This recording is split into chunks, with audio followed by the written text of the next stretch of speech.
José, muchas gracias por acompañarnos. Qué gusto conocerte después de habernos visto únicamente de manera virtual.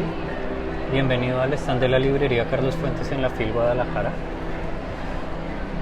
Entremos en materia. Quisiera preguntarte, porque pues también escribiendo ha sido como que he observado en las ferias y en los escritores todo un tema con las editoriales, ¿no? Con su relación con las editoriales. Tú has publicado con Sílaba, con Letra a Letra, con EAFIT, con Taller de Edición Roca y ahora con Sex Barral. Cuéntanos un poco cómo tus obras han ido encontrando su lugar y por qué llegaron a esos lugares a los que llegaron. Bueno, gracias, Carlos. A ver, yo empecé a escribir muy joven, como a los 20 años. Mandaba a las revistas cuentos, como suele uno empezar. Ajá. Y las primeras publicaciones fueron en revistas de cuentos, en una revista que se llamaba Luciérnaga. En el año 80 publiqué mi primer cuento. Y pues yo tenía 19 años, algo así.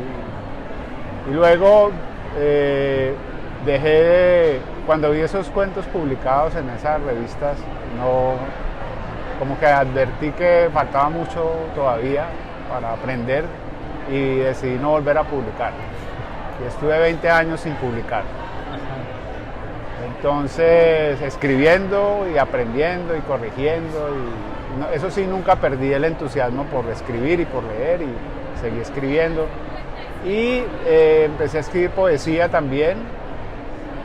Y en el año 2002 me gané un premio nacional de poesía con un libro que se llama Las alas del súbdito.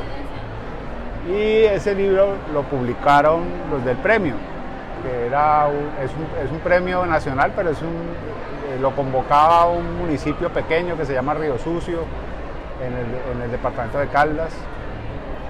Y bueno, pues ya publicaron mi primer libro y ya entonces me puse a mirar todo lo que tenía.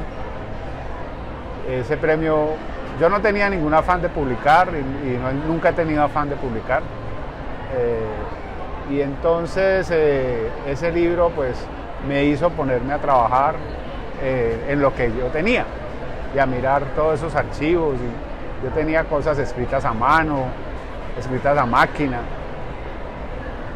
Y me puse a mirar todo y había muchas cosas que me gustaron unas. Entonces en ese proceso seleccioné lo que mejor me pareció en cuento y en poesía y resulté teniendo un par de libros de cuentos ahí. Y publiqué mi primer libro de cuentos con una editorial que se llama Hombre Nuevo Editores de Medellín, que es una editorial independiente que hacía un poco de todo, publicaba obras de periodismo, investigación, y también tenía una colección de poesía, también tenía una colección de narrativa, y ahí me publicaron un libro que se llama La sonrisa trocada. Es un libro, mi primer libro de cuentos. Ahí llegué a esa editorial y esa misma editorial me publicó después otro libro de cuentos que se llama Esperando tus ojos, y también me publicó un libro de poemas que se llama Mirar otro mar. Y luego esa editorial, que era una editorial independiente, se quebró. Y la editora de esa editorial, que se llama Lucía Donadío, fundó una editorial que se llama Sílaba Editores y que aún vive y goza de buena salud. Y entonces ella me dijo, yo quiero seguir editándolo, pues porque ella era mi editora en la otra editorial, y entonces ahí aparecieron otros libros de cuentos.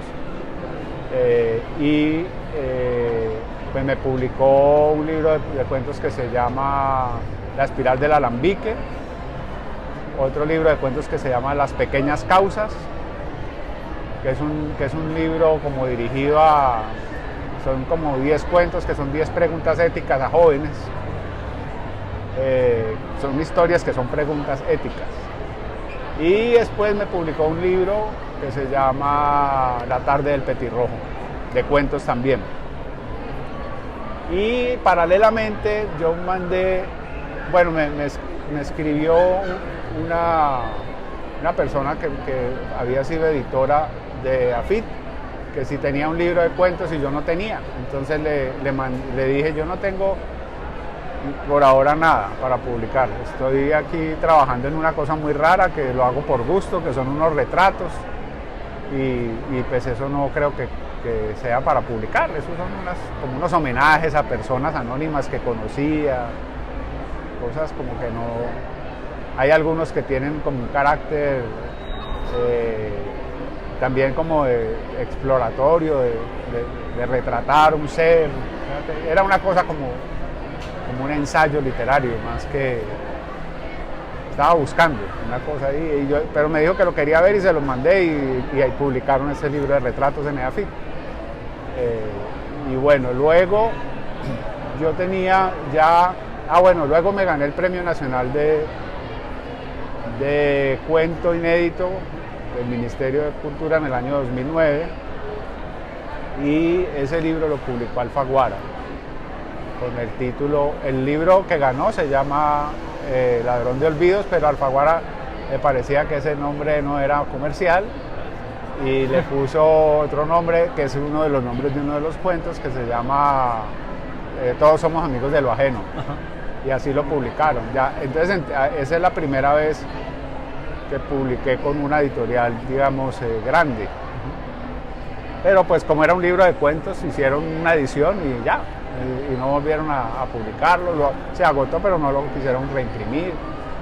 Y ya, yo seguí tranquilo escribiendo y yo no me preocupo por eso, pues la verdad.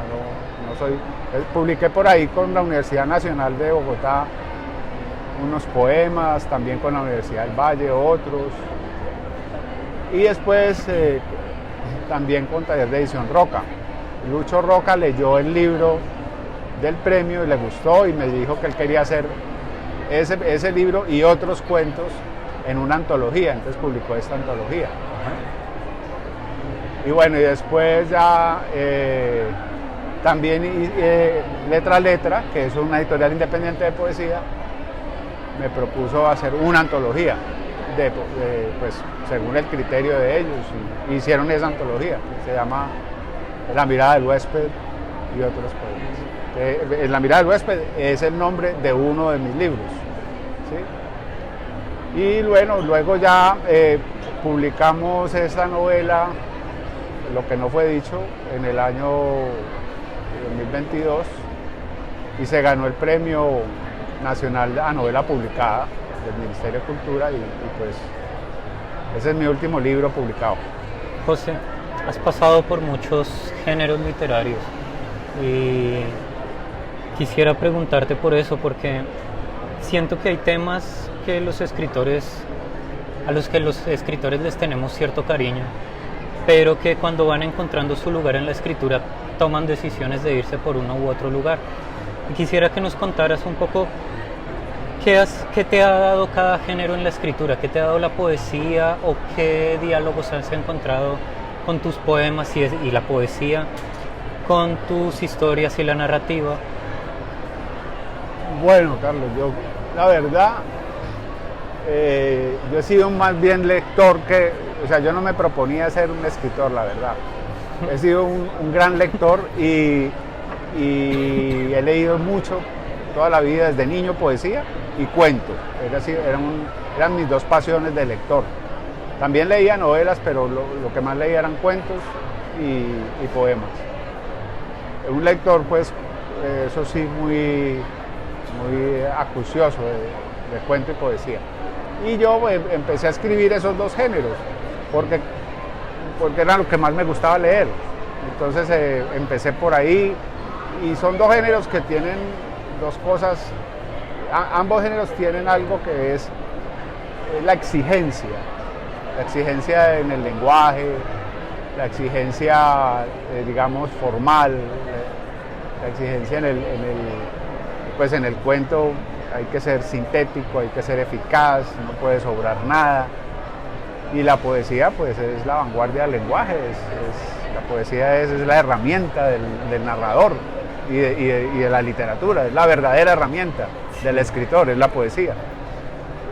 Entonces, por eso también me formé ahí. También escribiendo se forma uno, como lector y como escritor. O sea, la escritura es un entrenamiento para la propia escritura. Y por eso me parece que yo no sentía que estaba listo para publicar y me quedé 20 años escribiendo sin publicar. Cuando yo aparecí ya tenía 42 años con mi primer libro y todo el mundo de mi generación ya tenían muchos libros publicados, ¿sí? Y me miraban como raro porque yo parecía un escritor que acababa de salir, pero ya era un escritor de 42 años y estaba presentando mi primer libro. Y pues ahora, has visto, ahora a los 22 años ya, o a los 25 ya tienen libros publicados. Y cada vez hay gente más joven publicando. Entonces yo tenía esa situación, ¿no?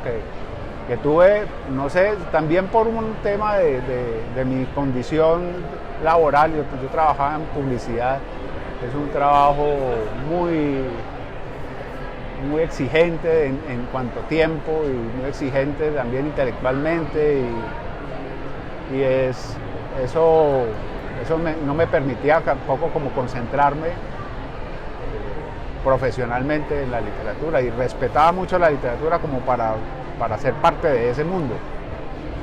Eso fue un poco lo que pasó.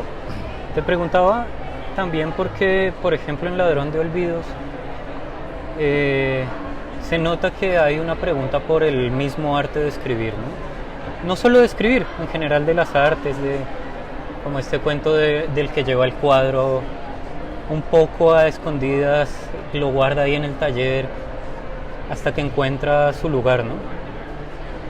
Quizá no de la mejor manera.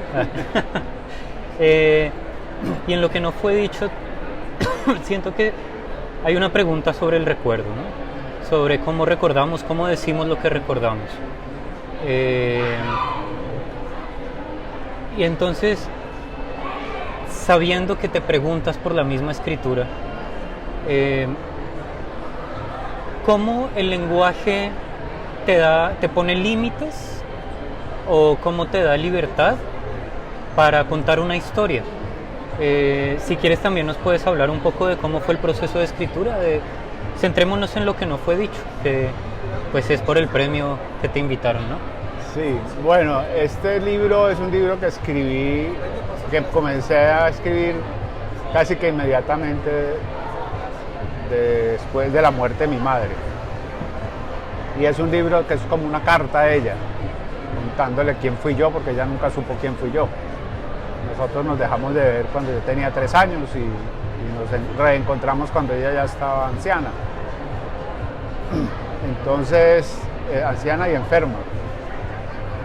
Ella murió y no pudo saber de mi vida, qué había sido mi vida. Entonces un poco el libro es contarle cuál fue mi vida. Para mí fue muy importante en la búsqueda del tono del libro y en eso que me estás preguntando,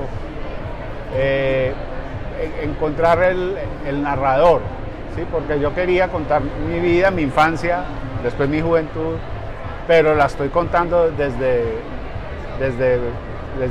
una voz adulta, ¿sí? Estoy como un recuerdo, como estás bien diciendo. Entonces me acordé de que Truman Capote hacía algo así en sus cuentos, sobre todo en un recuerdo navideño, en El invitado del Día de Acción de Gracias, en La botella de plata, que era un hombre mayor recordando su infancia, pues narrando, ahí algunos de esos cuentos están narrados en primera y otros en tercera, pero de todas maneras los que están narrados en primera es un hombre mayor recordando su infancia, pero ese recuerdo tiene un lenguaje que está adecuado a lo que puedes recordar, ¿sí? De tu infancia, es decir, que el lenguaje está impregnado de la infancia misma. Crea una atmósfera, ¿sí? de esa situación infantil, y esa atmósfera es muy importante para que el cuento produzca lo que produce. Y para mí fueron muy importantes encontrar ese tono y encontrar esa manera de hablar de la infancia desde tan lejos de la infancia, ¿sí? Creo que también Clarice Lispector lo hace, algunos otros escritores lo hacen muy bien. Flannery O'Connor tiene un par de cuentos también que son así.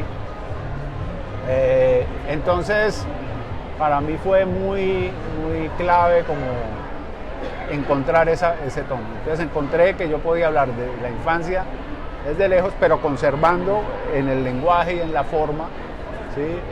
Creando con el lenguaje una recreación y poniendo al lector en el lugar, ¿sí? Construyendo reconstruyendo esa infancia, que también es una manera de falsificarla, ¿no? Pues la literatura es eso, pues en este caso es hay una especie de idealización lírica de ese tiempo que produce lo que yo estaba sintiendo, responde a lo que yo estaba sintiendo al tratar de contar, que entre otras cosas es una época feliz, ¿no? A pesar de lo dramática. Entonces ahí hay una combinación de dos cosas. Estoy contando desde un drama, una situación que surgiendo de un drama es una época feliz, ¿sí? Una celebración de eso, de ese momento, de esa vida. Justo hablábamos con Laura Garzón sobre esa ausencia paterna del padre y cómo socialmente para ella ha tenido una resonancia en los lectores, y la ausencia materna quizá no sea tan común como se escucha en el voz a voz de lo que fueron nuestras infancias.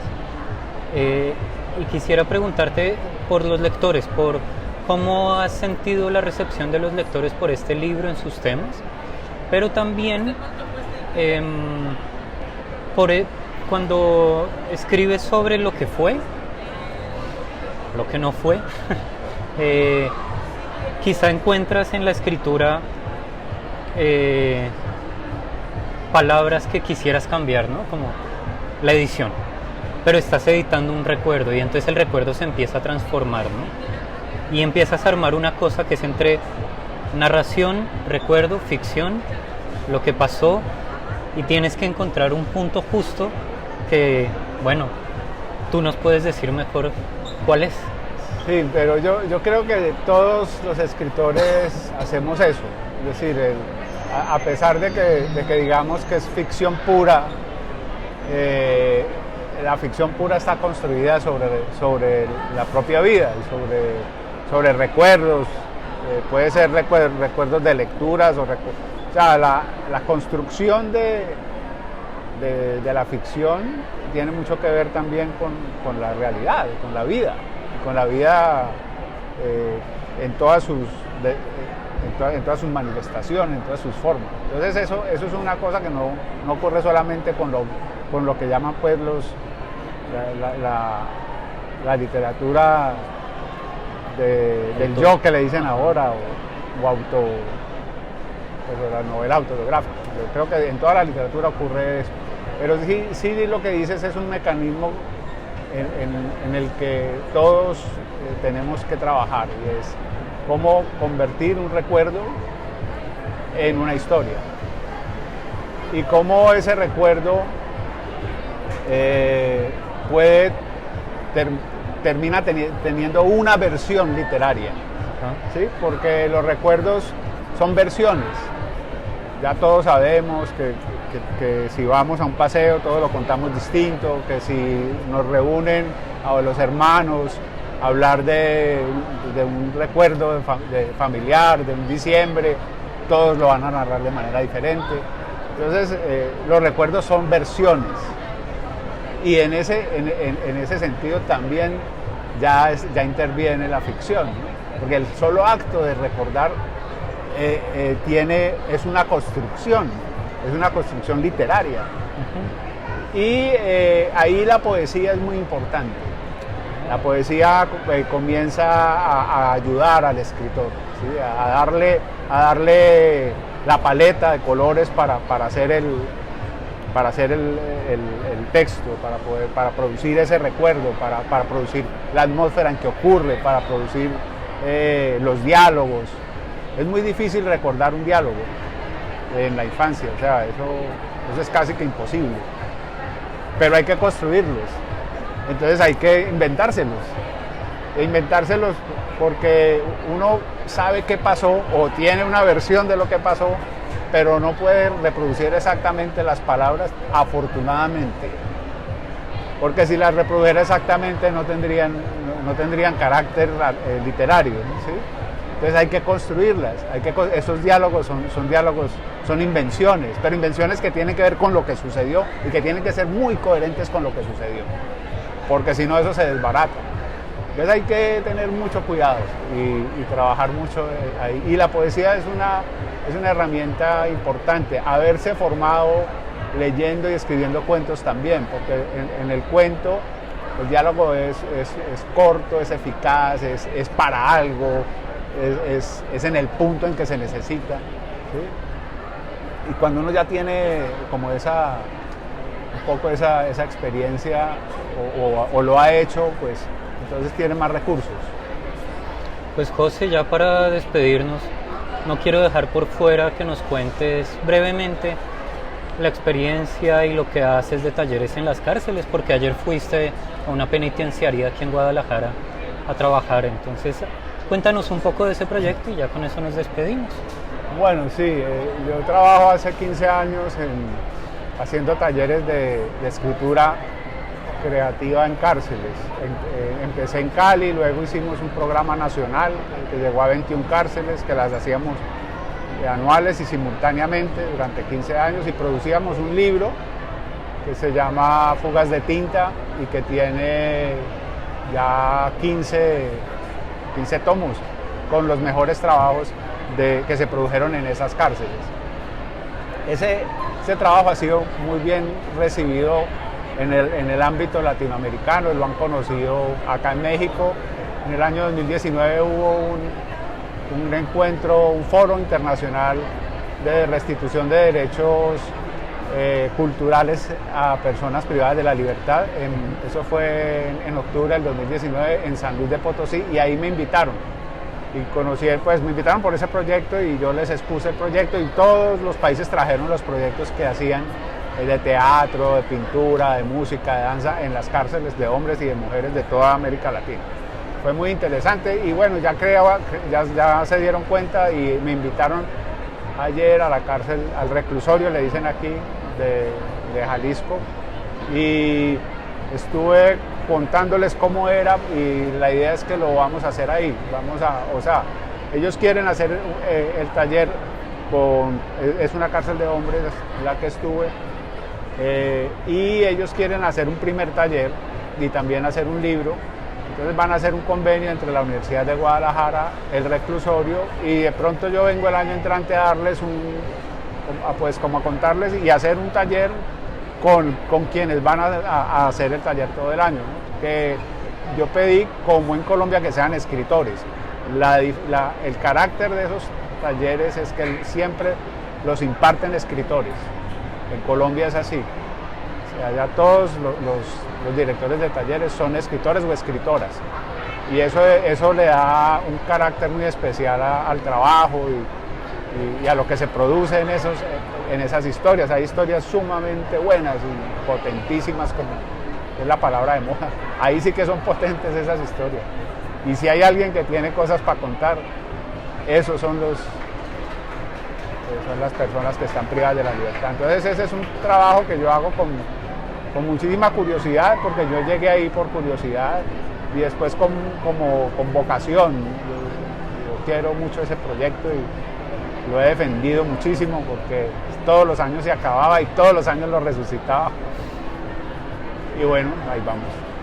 Bueno, pues muchas gracias, José, por esta pequeñísima conversación. LCF, letras que nos transforman.